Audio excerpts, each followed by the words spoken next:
Hey guys, welcome back. We'll finish this section today and see how far we get. Hope everybody's doing well.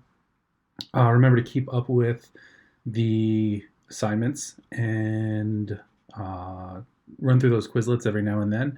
We're going to need to know all this stuff at some point, so please be good about that. And here we go.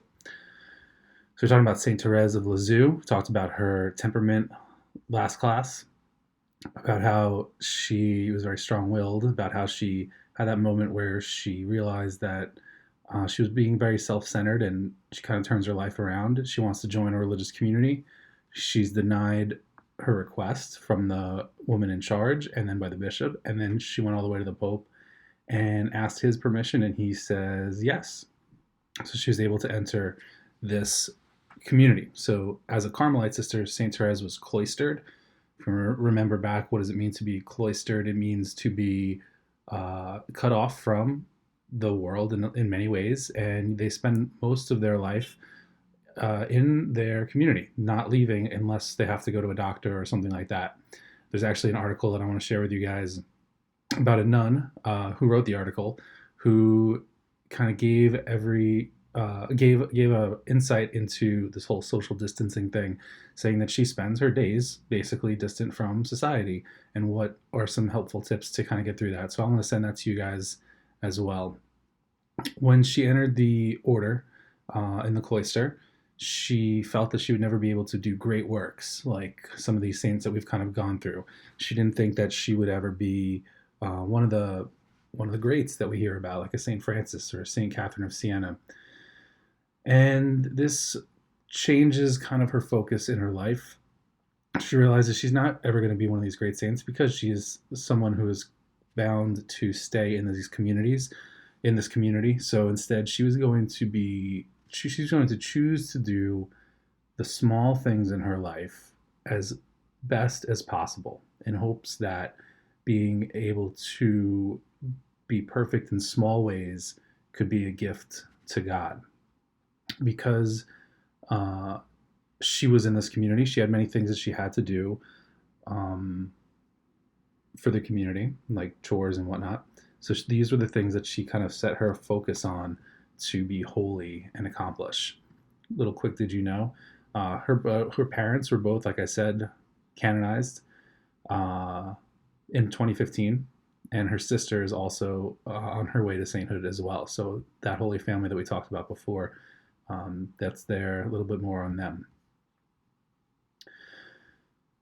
In living in her community, she says it became very aware of her own personal faults, and she wasn't very scrupulous like we talked about with Martin Luther.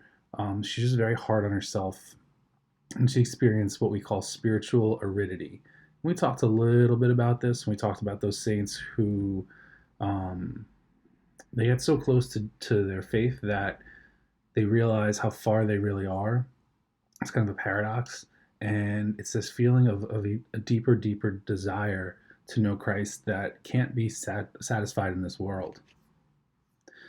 She wrote an autobiography as part of instruction of joining the community. Is all the sisters had to write their story, and her autobiography has been titled "Story of a Soul," and it's one of the greatest works in the church today. And it's one of the reasons why she's a doctor of the church and canonized. It brought new insight to holiness that we hadn't really been paying attention to at the time. It talks about her unique spirituality, her unique relationship with God, and how it's possible for all of us to have this in our life. She writes, much later, when I understood what perfection was, I realized that to become a saint, one must offer a great deal, always seek what is best, always forget oneself. I understood that there are many kinds of sanctity, and that each soul was free to respond to the approaches of our Lord and to do little or much for him. In other words, to make a choice among the sacrifices he demands. Then, just as when I was a child I cried, my God, I choose all, I do not want to be a saint by halves. I am not afraid to suffer for you.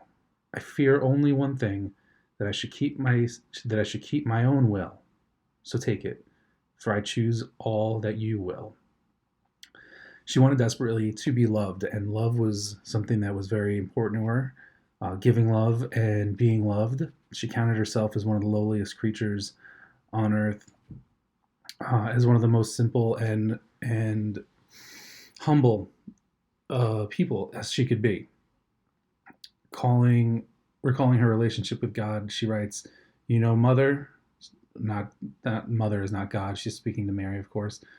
That I've always wanted to become a saint. Unfortunately, when I have compared myself with the saints, I've always found that there is the same difference between the saints and me, as there is between a mountain whose summit is lost in the clouds and a humble grain of sand trodden underfoot by passers-by.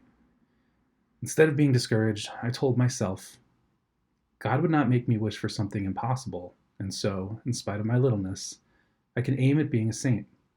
It is impossible for me to grow bigger, so I put up with myself as I am, with all my countless faults. But I will look for some means of going to heaven by a little way, which is very short and very straight, a little way that is quite new. It is your arms, Jesus, which are the lift to carry me to heaven. And so there is no need for me to grow up. In fact, just the opposite. I must stay little and become less and less."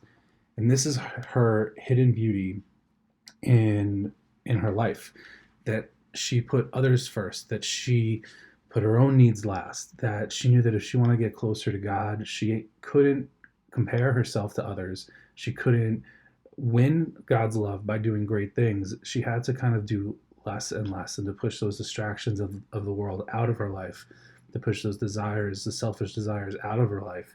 And in doing so, she'll become smaller and smaller. And this is why she gets the name the Little Flower. She said that if she could just be the littlest flower in the garden of heaven, she would be happy. She doesn't need to be the most important saint. She doesn't need to be the most important creature, the most important anything. She just wants to be a little flower in the garden of heaven. So why is she a doctor of the church? Because nobody was talking like this. Saints were these people who did these big things involving hundreds of people. Think of the saints we've just talked about. Saints were people that were famous and well known. And who is she? She's a young girl who said yes to God, who lives in a monastery, and just every day tries to be as good as she can for God in the smallest ways that she can think of. And that's how she grew in holiness. That's how she became a model for all of us, that none of us need to fight for God's love. None of us need to impress God with anything, but all he cares of us is that we give him ourselves in the smallest ways, in the smallest details. So this comes to us in doing things like, I'll do my homework well because it's my job, and I want to do good because God lets me do good, and I want to give that offering to him, who gives me the ability to do my work well. This comes to a lot of things. We're on a sports team. A practice. I'm going to make this a good practice because I've been given the gift of my abilities, and I want to use the gift that I've been given to give honor and glory back to God who gave me these gifts. So in these ways, somebody like Saint Therese of Lisieux shows us a little bit more of how we can become holy in our world today. So here we are, chapter 12. I think it's a good stopping point. So real short today, and we'll pick up chapter 12 tomorrow after this video. I'll put out a couple homeworks, and I'll just ask that you guys maybe use the rest of this period to kind of finish those and shoot them back in, and that'll be what we do today in class. And other than that, I hope everybody's doing well. Stay safe, stay healthy, email me if you need anything, and that's about it. Thank you very much. Have a great day.